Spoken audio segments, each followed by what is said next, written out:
Now I would like to invite Bushra from 10th standard. Please come on the stage.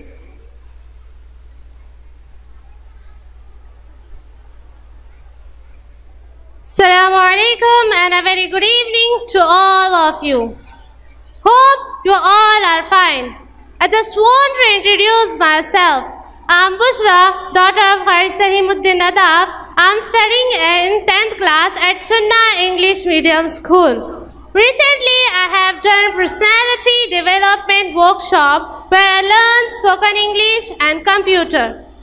I would like to say thanks to Madrasa Husain al-Banat and Sunnah English Medium School for giving me an opportunity to hone my pronunciation skills. Today, I am here to talk about our Indian Constitution. I am proud to be an Indian, breathing the great Indian air, walking on its great Indian land, drinking its beauty, and ever dreaming of things realized. And I have many reasons to love my country. I am proud of my country because I have freedom to speak, write, and protest against evildoings. I feel secure under a well-defined constitution. So, my beloved sisters, we are Indians. First of all, we should know about Constitution. Constitution is a set of rules and regulations guiding to the administration of a state. And you have to know who was father of Constitution. Dr. B.R. Ambedkar was the father of Constitution. The Constitution Assembly set up a drafting committee. This drafting committee was headed by the Ambedkar.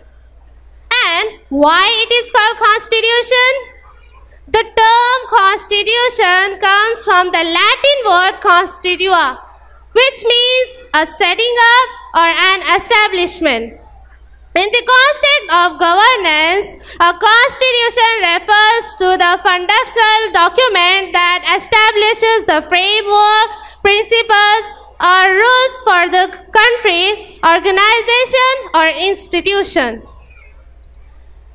On 26 January 1950, the Constitution came into force. But why Constitution is so important?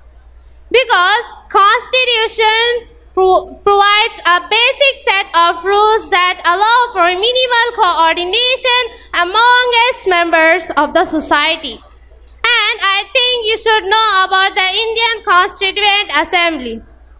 The recommendation of the Motilal Nehru Committee and the decisions taken by the meeting at National Congress at Karachi emphasizes the need for the formation of the Constituent Assembly.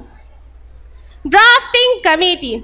The Indian Constituent Assembly formed 22 committees and 5 subcommittees to examine in detail all issues related to the country. And have you ever read about the salient features of our Constitution? Let's read about the salient features of our Constitution. Written and lengthy Constitution, rigid and flexible Constitution, Republican system, federal system, fundamental rights, fundamental duties, single citizenship, party system, etc.